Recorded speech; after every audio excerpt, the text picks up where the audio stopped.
Hi friends, welcome to my channel. వీడియోని మొదటిసారి చూస్తున్నట్లయితే ప్లీజ్ సబ్స్క్రైబ్ చేసుకోండి. వీడియో మీకు నచ్చితే లైక్ చేయండి.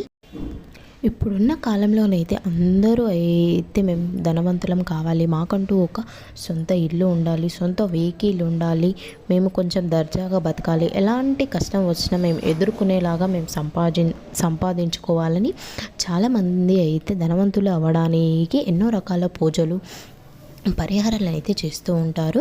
అలాగే కొన్ని రకాల వస్తువులను కనుక మనం ఇంట్లో తెచ్చిపెట్టుకుంటే మనం ధనవంతులు ఖచ్చితంగా అవుతాము. అవేంటి అనేది ఈ వీడియోలో అయితే మనం చూద్దాం. ముఖ్యంగా మనం ఇంట్లో ఏ శుభకార్యం చేసినా ముందుగా అయితే విఘ్నేశ్వరునికి పూజ చేస్తూ ఉంటాం. కాబట్టి విఘ్నేశ్వరుని ఫోటో మన గుమ్మానికి ఎదురుగా ఉండాలి. అలా మనం ప్రతిసారి బయటికి వెళ్ళే ముందు వచ్చే ముందు విఘ్నేశ్వరుని చూడడం ద్వారా మనకు మంచి జరుగుతుంది. మన విఘ్నాలన్నీ తొలగించి మనకు మంచి చేకూరేలా ఆ విఘ్నేశ్వరుడు చూస్తూ ఉంటాడు. అలాగే మనం గుడిలోకి వెళ్ళినప్పుడు కానీ, మన ఇంటి ముందు గోమాత వచ్చినప్పుడు కానీ గోమాతకు ఆహారాన్ని పెడుతూ ఉంటాం. అలాగే గుళ్ళలో కూడా గోమాతకు ఆహారాన్ని తినిపిస్తూ ఉంటాం, గోమాతకు బొట్లు పెడుతూ ఉంటాం. ఎందుకంటే గోమాతలో 33 కోట్ల మంది దేవతలు ఉంటారు. కాబట్టి మనం గోమాత విగ్రహాన్ని మన పూజ గదిలో పెట్టుకుంటే మనకు సకల ఐశ్వర్యాలు లభిస్తాయి. మనం ఖచ్చితంగా అదృష్టవంతులం అవుతాము. గోమాత అంత పవిత్రమైనది కాబట్టి మనం గోమాతకు సేవ చేస్తూ ఉంటాం. అలాగే నెమలి ఈకలు కూడా ఎంతో ముఖ్యమైనవి.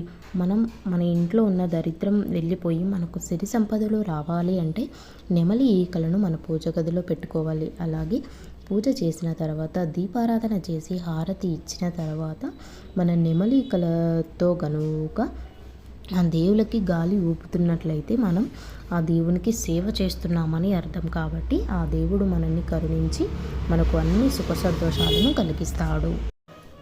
అలాగే వాస్తుశాస్త్రం ప్రకారం మన ఇంట్లో లాఫింగ్ బుద్ధ విగ్రహాన్ని ఈశాన్య దిశలో పెట్టుకున్నట్లయితే మీకు విపరీతంగా అదృష్టం కలిసి వస్తుంది. ఇక అదృష్టం మీ వెన్నంటే ఉంటుంది. జీవితంలో గొప్ప స్థాయికి చేరుకుంటారు. అలాగే ఇంటి గుమ్మం ముందు ఎప్పుడు కూడా మనం గుమ్మడికాయని కడుతూ ఉండాలి. ఎందుకంటే పక్కింటి వాళ్ళు మన మీద చెడు దృష్టిని చూపిస్తూ ఉంటారు. ఆ గుమ్మడికాయ ఆ చెడు దృష్టిని మన ఇంట్లోకి రాకుండా ఆపుతుంది. ఆ గుమ్మడికాయకు మనం బొట్లు పెట్టాలి. ఎలాగంటే ఒక స్వస్తిక్ గుర్తుననేది మనం ఆ గుమ్మడికాయకు పెట్టి మన ఇంటి గుమ్మం ముందు అయితే కట్టాలి. మనం మెయిన్ గుమ్మం ముందు అయితే గుమ్మడికాయను కడుతూ ఉండాలి. ఆ గుమ్మడికాయ మనం పెట్టిన కొద్ది రోజుల తర్వాత బాగుంటే ఏమీ కాదు. అలాగే అది కనుక కుళ్ళిపోయినట్లయితే మన ఇంటికి నరదిష్టి కలిగింది అని అర్థం. మనం వెంటనే ఆ గుమ్మడికాయను తీసేసి వేరే కొత్త గుమ్మడికాయను తెచ్చిపెట్టుకోవాలి. ఎప్పుడైనా సరే మన ఇంటి గుమ్మం ముందు గుమ్మడికాయ ఖచ్చితంగా ఉండాల్సిందే. అలాగే ప్రతి ఇంట్లో ఖచ్చితంగా చేసుకోవాల్సిన పూజ ఏంటి అంటే మనం పెంచుకోవాల్సిన ఇంకొక వస్తువు ఏంటి అంటే అది మొక్క, తులసి మొక్క. మనం తులసి మొక్కను పొద్దున్నే సూర్యుడు ఉదయించే సమయంలో మన సూర్యకిరణాలు మన ఇంట్లో అయితే గుమ్మం ముందు పడతాయో ఆ గుమ్మానికి ఎదురుగా కనుక మనం తులసి మొక్కను పెట్టుకున్నట్లయితే మనం తులసి మొక్కకు రోజు పూజ చేస్తూ ఉండాలి. ఎందుకంటే తులసి మొక్కలో సకల దేవతలు కొలువై ఉంటారు. కాబట్టి మనం తులసి మొక్కను ఎంతో పవిత్రంగా భావిస్తూ ఉంటాము. కాబట్టి మనం తులసి మొక్కకు ప్రతిరోజు పూజ చేస్తూ ఉండాలి. అలాగే సాయంత్రం సమయాలలో తులసి మొక్కను తుంచడం కానీ నీళ్లు పోయడం కానీ చేయొద్దు. తెల్లవారుజామునే తులసి మొక్కకు పూజ చేయాలి. అలాగే తెల్లవారుజామున మాత్రమే తులసి మొక్కకు నీళ్లు పోస్తూ ఉండాలి. తులసి మొక్కకు పూజ చేయడం వల్ల మన ఇంటికి లక్ష్మీదేవి వస్తుంది. లక్ష్మీ కటాక్షం మనకు కలుగుతుంది.